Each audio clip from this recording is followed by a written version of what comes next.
হরে কৃষ্ণ হরি বল। আমার প্রিয় দেশবাসী ও বিশ্ববাসী সবাইকে কলকাতা লেকটাউন মা মনসা মন্দিরের তরফ থেকে সশ্রদ্ধ ভক্তিপূর্ণ প্রণাম। অনেকে প্রশ্ন রাখেন যে, এক মিনিট একটু দেখে নিই, প্রশ্নটা আমি লিখে রেখেছিলাম। একমাত্রই গোবিন্দই পুরুষ আর সব প্রকৃতি বলছে, শাস্ত্র বলছে, ভক্তরা বলছেন। কেন একমাত্র গোবিন্দই পুরুষ আর সব প্রকৃতি? অপূর্ব প্রশ্ন, সুন্দর প্রশ্ন, জানার মতো প্রশ্ন। আমি জানি না এই প্রশ্ন আমার জানার প্রয়োজন। সবাই বলছেন, ভক্তরা বলছেন, যারা উচ্চকোটির ভক্ত তারাই বলছেন যে মেরে তো গিরিধারী গোপালা দুসরা না কিসি কি। মীরাবাইজি বলছেন, যেরকম সনাতন প্রভুকে মীরাবাইজি দর্শন করতে গেছেন, বিরাট। আমার প্রিয় দেশবাসী বিশ্ববাসী প্রত্যেকের আশীর্বাদ আমার পথের পাথেও। আপনারা আশীর্বাদ করুন যেন ঠিক ঠিক প্রশ্নের উত্তর এই অধমকে গোবিন্দজির কৃপা, মায়ের কৃপায় যেন ঠিক ঠিক আপনাদের সামনে রাখতে পারি। বলিহারি তাহলে আমার জীবন, যদি ঠিক ঠিক বলা হয়। তো মীরাবাইজি দর্শন করতে গেছেন, এদিকে সনাতন প্রভু মহাবৈরাগ্য মহাবৈষ্ণব মুকুর চূড়ামণি, উনি নারী মুখ দর্শন করেন না, ভজনের রত, অনেক উচ্চকোটির ভক্ত উনি, ভগবানের বিশেষ পারিষদ। তো মীরাবাইজি দর্শন করতে গেছেন, তো ওনার যে কুঠিরের সামনে গেছেন, তো ওখানে খবর গেছে যে মীরাবাইজি এসছেন আপনাকে একটু দর্শন করতে। তো সনাতন প্রভু বলছেন যে আমি তো নারী মুখ দর্শন করি না, একটা ব্রত আমার, তুমি একটু এই সংবাদটা একটু জানাও। তো উনি যেই বলেছেন গিয়ে মীরাবাইজিকে, মীরাবাইজি তো উচ্চকোটির ভগবানের রাইট হ্যান্ড, সনাতন প্রভুও রাইট হ্যান্ড, এটা সব উচ্চকোটির ভক্ত। তো যেই খবরটি মীরাবাইজির কানে গেছেন, উনি দর্শনের অভিলাষে এসছেন, বৈষ্ণব দর্শন করবেন, উনি জানেন ইনি পরম বৈষ্ণব।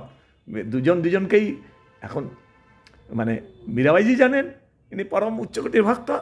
এদিকে সনাতন প্রভু ওই কথা শুনে উনি তখন সেই সেবককে বলছেন, আমি তো জানি একমাত্রই একজনই পুরুষ এই অনন্তকোটি বিশ্ব ব্রহ্মাণ্ডে, আরেকজন পুরুষ কোত্থেকে আসলো, আরেকজন পুরুষ কাছে আয়া। তো এই কথা যেই সনাতন প্রভুর কানে গেছেন, সঙ্গে সঙ্গে উনি মা আসো আসো আসো আসো আসো নিয়ে এসছেন, বসিয়ে আলাপ। তার মানে সনাতন প্রভু দেখছেন ইনি অনেক অনেক উচ্চকোটির ভক্ত, যার জন্য উনি বলছেন একজনই পুরুষ, আরেকজন পুরুষ কোত্থেকে আসলেন, আমি তো জানি একজনই পুরুষ, অর্থাৎ গোবিন্দই পুরুষ আর সব আমরা প্রকৃতি। ভক্তরা জানেন আমরা মায়াবদ্ধ জীব, আমরা কি জানবো, এটা অনেক উচ্চাঙ্গের বিষয়, ভজনানন্দের চরম প্রকাশ। তার মানে একমাত্র গোবিন্দই পুরুষ আর সব আমরা প্রকৃতি। এখন গোবিন্দাম আদি পুরুষাম তমাহম ভজামি, আদি পুরুষ একদম গোবিন্দই পুরুষ। আর এই নারী পুরুষ দেহভেদ এটা মাইক জগতের খেলা, কাম ক্রোধ লোভ এর মধ্যে গোবিন্দ ভগবত রাজ্যে অপ্রাকৃত বস্তু আত্মায় আত্মায় সম্বন্ধ হয়, দেহবোধ থাকে না, দেহ সম্বন্ধ হয় না। যারা মহাপুরুষরা দেখুন অনেকে বস্ত্র পরিধান করছে না, আছে কি নেই কোনো, তারা আত্মারাম হয়ে রয়েছেন। কাজে এগুলো অনেক উচ্চাঙ্গে, এগুলো ভজন করতে হবে। ভজন করলে এগুলো আপনার কাছে পরিষ্কার, দুধ দুধ পানি পানি। আর যদি ভজনটা কঠিন মনে হয়, আমি ওরম তপস, কোনো দরকার নেই, বিনা প্রেম সে ন্যায় মিলে নন্দলালা, প্রেম ভক্তি মাকে প্রেয়ার করুন, ভগবান আপনাকে চিত্তশুদ্ধি করে তার দিকে টেনে নেবে ম্যাগনেটের মতন। যার জন্য তার নাম করুণা সিন্ধু, যার জন্য তার নাম দীনবন্ধু, যার জন্য তার নাম পতিত পাবন, তার টাইটেল হে কৃষ্ণ করুণা সিন্ধু দীনবন্ধু জগৎপতে।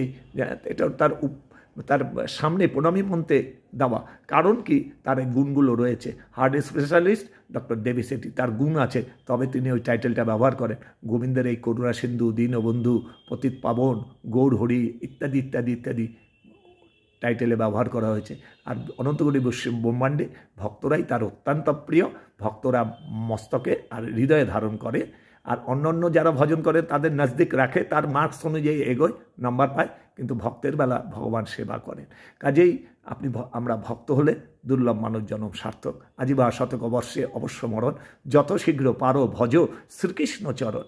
দেখুন উইক, আমি এই আছি এই নেই, হ্যাঁ, এই মানে স্ট্রোক হয়ে গেল, এক্ষুনি মরে গেলাম, এরকম কত লোক আমার মতন চলে যাচ্ছে, বা আমিও যাব, লাইনে আছি। হ্যাঁ, তাই কাজেই ঘুটে পড়ে গোবর হাসে সেটা না করে আমি সেটা যদি না করে আমি লক্ষ্য রাখি, আরে ওই ডেড বডিটা গেল, আমার কালকে ডেড বডিটা শ্মশানে যাবে। সুতরাং গোবিন্দ ভজন করো, সংসার করুন। বারবার গীতার মধ্যে বলা আছে সংসারে থাকুন। রামকৃষ্ণ পরমহংসদেব বারবার বলেছেন পাকাল মাছের মতন থাকো, কাদা গায়ে লাগবে না। অর্থাৎ শুদ্ধ ভক্তি নিয়ে ভগবানকে কেন্দ্রিক সংসার করে তোলো। আমরা সংসারী মানুষ, সংসারী থেকেই বড় হচ্ছি। ছেলে পুলে স্ত্রী পুত্র পরিজন সৎ মতন পালন করো। এই লণ্ডভণ্ড সংসার দেখুন, ঠিক প্রভুর কাছে প্রেয়ার করুন, যার যার ইষ্টদেবতার কাছে প্রেয়ার করুন, মাস্তি মাস্তি হয়ে যাবেন। তিনি 10 হাতে দেবেন, আপনি 2 হাতে খরচা করবেন, 10 ভুজা উনি। কিন্তু ব্যবহার বা চাওয়াটা ঠিক হওয়া চাই। অমুককে ক্ষতি করো, তমুককে ক্ষতি, এদি হবে না। আমি খেতে পাচ্ছি না সেটা চাইতেই পারি, আমাকে শুদ্ধ হরিভক্তি দাও, শুদ্ধ ব্যাকুলতা দাও, শুদ্ধ ভাব দাও, নিষ্ঠা দাও। আমি সংসারে যেন ঠিকমতো না করে স্ত্রী পুত্র প্রয়োজন যেইটুকুনি প্রয়োজন দিয়ে ধন বোঝে মন কেড়ে নিতে কত করে। এবার আমি মদ মাতাল হব, গাঁজা খাবো, নোংরামি করব, তাহলে তো আমি ধ্বংস হবই। আমার কর্মগুণ কর্মফল সব খারাপ আসবে।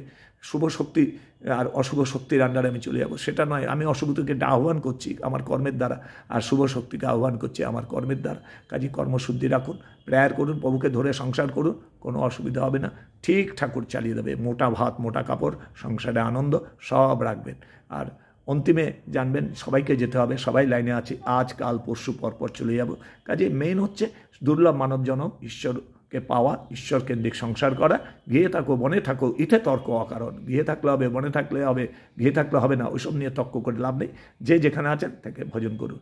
মানব জীবনে যার ভগবত প্রেম ভক্তি না জন্মিল, সেই জন এই ভবে এলো আর গেল। আসল জিনিসই জানলো না। কাজেই প্রেয়ার করুন। বিনা প্রেম সে নাহি মিলে নন্দলালা। প্রেমভক্ত মাকে যার যার ইষ্টদেবকে চেপে ধরুন এবং তিনি বলুন আমাকে শুদ্ধ ভক্তি দাও, আমাকে তোমাকে দাও, আমাকে জ্ঞান দাও, বিবেক দাও, বৈরাগ্য দাও, আমাকে জানাও মানব জীবন কোথা থেকে এসেছি, কোথায় যাব, কি আমার পরিচয়, আমার কী কর্তব্য করতে হবে, প্রভু কৃপা করো। যে যারা আরাধনা করেন তাকে জানান, কেন অনাদির আদি গোবিন্দই সর্বভূতে মানে প্রেসিডেন্ট, ওনার আন্ডারে সবাই। আর সব দেবদেবীর মধ্যেই গোবিন্দই শক্তিতে তারা শক্তিমান। এটা ভজনের ব্যাপার। ভজন করে চরমে এ নিয়ে তর্ক বিতর্ক করে লাভ নেই। যে যাকে ভজন করছেন তাকেই ধরে থাকুন। যেটা কথা ছিল, সর্বদেব পুজিব না হইব তৎপর, সবার কাছে চেয়ে লব ইষ্ট ভক্তিবর। যার যার ইষ্টদেব তার কাছে শুদ্ধ হরিভক্তি চান, তিনিই আপনাকে সব বুঝিয়ে সব পরিষ্কার করে দেবে। এবং ভেজ খাবেন না নন ভেজ খাবেন, চরমে উঠলে সব প্রকাশ হয়ে যাবে। আর এ নিয়ে তর্ক করে কী হবে? ভজনে লাগুন, নিজের চারকামে তেল লাগাও, তাহলেই ঠিক হবে। আমি অন্যের সমালোচনা করছি, অন্যের দোষগুণ দেখছি, কোনো কাজ হবে না। আমার দোষগুণগুলোকে দেখে দেখে গুণগুলোকে রাখি, দোষগুলোকে বেছে বেছে ফেলে দিই। চালনি সুইকে বলছে তোর পেছনে একটা ফুটো রয়েছে, অর্থাৎ রোজই খেপায়, রোজই ওর পেছনে লাগে। উনি খুব ভদ্র সভ্য ভালো, সেই সুই আমরা সেলাই করি না সুই, তার পেছনে একটা ফুটো। আর চালনির পেছনে 1000টা ফুটো থাকে। তো চালনি রোজই বলে। একদিন সেই সুই বলছে, হ্যাঁ রে, আমাকে যে রোজ বলিস তোর পেছনটা দেখতো, গিয়ে দেখে 1000টা ছেঁদা রয়েছে, ফুটো রয়েছে। তখন বলছে ও সরি বাবার বাপ। কাজেই আপনার চারকামে তেল লাগাও, নিজের চরকায় তেল দাও, নিজের গুণ দোষ দেখে দোষগুলোকে ত্যাগ করো আর আনন্দ স্বরূপে ভাসো। আর মদ, এই বাজে বাজে জিনিস, নেশা ভাঙ সব পরিত্যাগ, এগুলো একদম অনুচিত। এগুলো লক্ষ্মী থাকে না, লক্ষ্মী চঞ্চল, লক্ষ্মী স্মোকিং করছি, আজে বাজে পয়সা নষ্ট করছি। লক্ষ্মীকে সুন্দর করে ভক্তি সহকারে রাখুন এবং সৎভাবে যেইটুকুনি প্রয়োজন ব্যয় করুন, আর ঠিক ভক্তি সহকারে এগিয়ে চলুন। বলিহারি, রাধে রাধে। ছোট্ট করে ভিডিওতে আসলাম। কোশ্চেনটা ছিল একমাত্র গোবিন্দই পুরুষ আর সব প্রকৃতি। তা কাজেই গোবিন্দই একমাত্র পুরুষ, আজ আমরা সব প্রকৃতি। এটা ভজন ক্রিয়ার মধ্যে গেলে আপনি বুঝতে পারবেন। যেমন রাসলীলা হচ্ছে পুরুষের অধিকার, কারণ একমাত্র মীরাবাইজি সনাতন প্রভু লীলাটা করলেন, জীবজগৎকে দেখালেন অনাদির আদি গোবিন্দ, আর আমরা সব প্রকৃতি। নিষ্কাম হয়ে যাবেন ওখানে কামনা বাসনা, এই কাম রিপুগুলো থাকবেন। রিপু তো ভগবান সৃষ্টি করেছেন আটকে রাখার জন্য। একটু পরীক্ষা করে আসো আমার কাছে।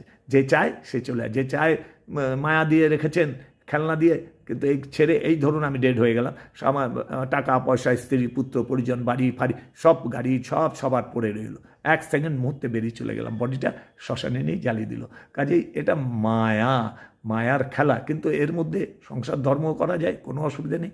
মেইন কথা ভগবানকে কেন্দ্রিক করে সংসার করুন। ঠাকুর রামকৃষ্ণ পরমহংসদেব বলেছেন, তুমি বিড়ালের বাচ্চা হও, মানে বেড়ালের বাচ্চা কি করেন, ম্যাও ম্যাও, আর বেড়াল মা বেড়াল তাকে তুলে সেফ জায়গায় রেখে দেয়।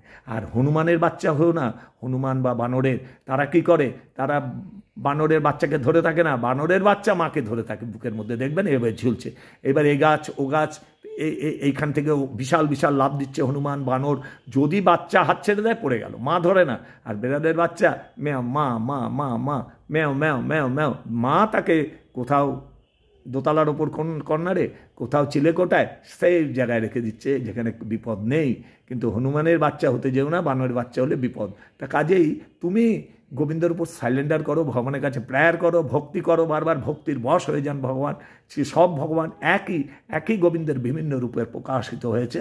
কাজেই আপনি 16 কলা পরিপূর্ণ আমার গোবিন্দ, উনি হচ্ছে অনাদির আদি, উনি রাষ্ট্রপতি, আর সব আংশিকভাবে সবাই তার যেহেতু সৃষ্টি, তারই মধ্যে তারই সব ক্রিয়াকলাপ সব আংশিকভাবে কম, কিন্তু সর্বদেব পুজিব না হইব তৎপর, সবাইকে চেয়ে লব ইষ্টভক্তিবর, সবাইকে মান্যতা, সবাইকে প্রণাম, সবাইকে ভক্তি করা প্রত্যেক মানুষের ডিউটি। যখন আপনি ভজনে উত্তীর্ণ হবে জিনিসগুলো পরিষ্কার হয়ে যাবে, আর না হলে দ্বিধা থেকে যায়।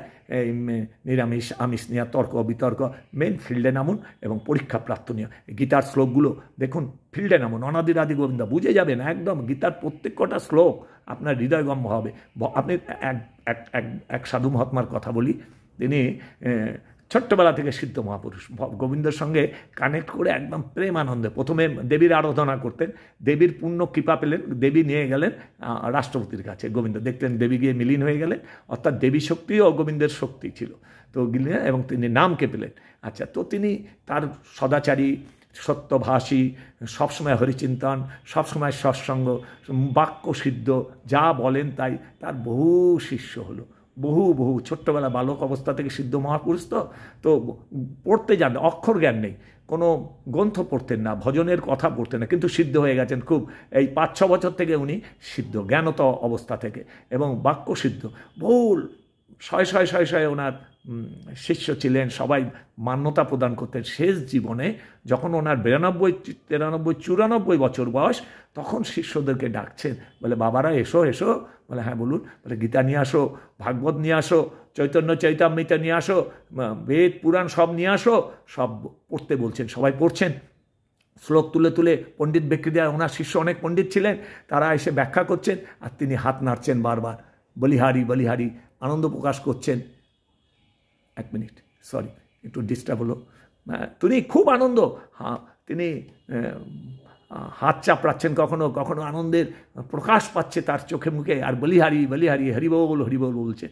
সবাই বলছে কী হলো গুরুদেবের, 92-94 বছর বয়স, কোনোদিন একটা অক্ষর কিছু শুনতে চায়নি, উনি নিজেই বাক্যসিদ্ধ, নিজেই কর্মকাণ্ড, ওনার একদম শুদ্ধ ভক্তের সব গুণ, আর উনি আজকে ভাগবত, উনি গীতা, উনি চৈতন্য চৈতামৃত, অন্যান্য ধর্মগ্রন্থ, বেদ পুরাণ সব শুনছেন, আর আনন্দে আত্মারাম হয়ে যাচ্ছেন, হরিবল হরিবল বলছে। তখন সবাই অবাক হয়ে গেলেন, এর কি ব্যাপার, কি জানা, কি ওনার আরও জানার বাকি। উনি তো দিব্য, মানে ভগবানের গুণগুলো ভক্তের মধ্যে দিয়ে দেন, শুদ্ধ ভক্ত যারা, হ্যাঁ, তো উনি তো সব প্রকাশ ওনার মধ্যে।